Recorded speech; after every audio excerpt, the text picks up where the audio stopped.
আসসালামু আলাইকুম। হাজ্জাবে চাপ বা ডুডুকুয়ে কিংবা তাদের জন্য কোনো কিছু করে দেওয়ার বিষয়ে আজকে আপনাদের সাথে কথা বলব। প্রথমত আপনি ওই অঞ্চলে যান নাই, ওই অঞ্চলের বাস্তবতা সম্পর্কে জানেন না। এখন আমি আপনাকে প্রশ্ন করি যে হাজ্জাবে চাপ বা ডুডুকুয়ে তাদেরকে আপনি কেন দেখেন বা কি জন্য তার ভিডিও এত বেশি ভিউজ হয় বা মানুষ দেখে? তার কারণ হচ্ছে তাদের জীবন এই রকমের, তাদের জীবন ব্যবস্থা এইরকম হওয়ার কারণেই মূলত আপনি আমরা যাই দেখি এবং মানুষকে দেখাই।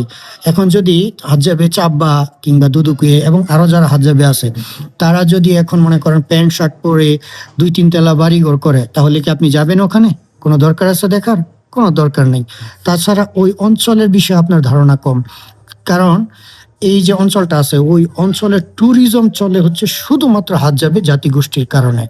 তো ট্যুরিজম চলে মানে ওই অঞ্চলের যতগুলা গাইড আছে তারা তাদের রুটি রুজির ইনকাম হচ্ছে এই হাজ্জাবেদের কারণে।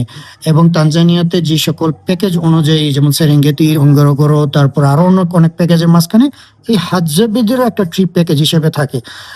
লক্ষ লক্ষ কোটি কোটি টাকার ট্যুরিজম সেক্টর হচ্ছে ওইখানে। এখন আপনি কি চান যে ওই অঞ্চলের ট্যুরিজম সেক্টরটা বন্ধ হয়ে যাক, কত কত মানুষের আয়ের উৎস বন্ধ হয়ে যাক? এটা আপনি চান? আপনি বলতেছেন ভাই আপনি গ্যাস লাইট দিতেন তাহলে উনি কি বলে এইভাবে আগুন ধরাই দেন। আরে ভাই এইভাবে আগুন ধরাই বলেই তো আমি যাই, ট্যুরিস্ট যায়। এটাই তাদের কাজ, এটাই তাদের পেশা। ইতিমধ্যে তাদেরকে অনেক আধুনিকতা দেওয়া হয়েছে। এখন তারা কি বলে হান্টিং এ যাইতে চায় না, মানে পানি শিকার করে। কারণ এখন তাদের কাছে ফ্রেশ পানি নিয়ে আসা হইতেছে মোটরসাইকেল দিয়ে। ওখানে স্থানীয় বিভিন্ন কন্টেন্ট ক্রিয়েটর আছে, ওরাই সারাদিন কন্টেন্ট তৈরি করতেছে ওদেরকে দিয়ে, ওরাই তাদেরকে আধুনিক খাবার দিতেছে, এটা সেটা করতেছে। এখন আর তারা আগ্রহ না, কারণ আপনি হান্টিং করতে তো একটু সময় লাগে, কষ্ট লাগে, তাই না? এখন সে আধুনিকতার মাধ্যমে সব পাচ্ছে, তাহলে সে কেন যাবে? ইতিমধ্যে এইসব নিয়ে অনেক তর্ক বিতর্ক চলতেছে তানজানিয়া, যে এইভাবে যদি করে তাহলে ওই অঞ্চলের ট্যুরিজম কোলাপস করবে।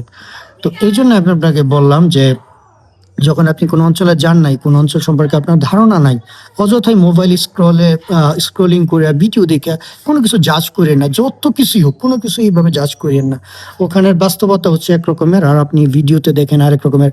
আর বেশি আবেগী হওয়া ঠিক না। এক জায়গায় বাস্তবে যাবেন, ওইখানে বুঝবেন, তারপরে গিয়ে আপনি চিন্তা করবেন। কতগুলা এই হাজ্জাবেদের কারণে কতগুলি মানুষের রুটি রুজি ওইখানে। কারণ আমি যদি ওদেরকে বা আমাদের মতো অন্য কেউ গিয়ে যে তাদেরকে এত আধুনিক করে দেয়, তাহলে ওই অঞ্চলে ট্যুরিজম কোলাপস করবে। তাই আমরা দোয়া করি যে আল্লাহ তাআলা যা ওই অঞ্চল এবং তাদের জন্য ভালো হয় সেটা করে দেয়, এটি আমাদের দোয়া থাকবে। আর আশা করি আপনি ভিডিও দেখার পরে বুঝতে পারছেন যে কোনো অঞ্চল নিয়ে কথা বলার আগে একটু চিন্তা করতে হবে। আল্লাহ হাফেজ।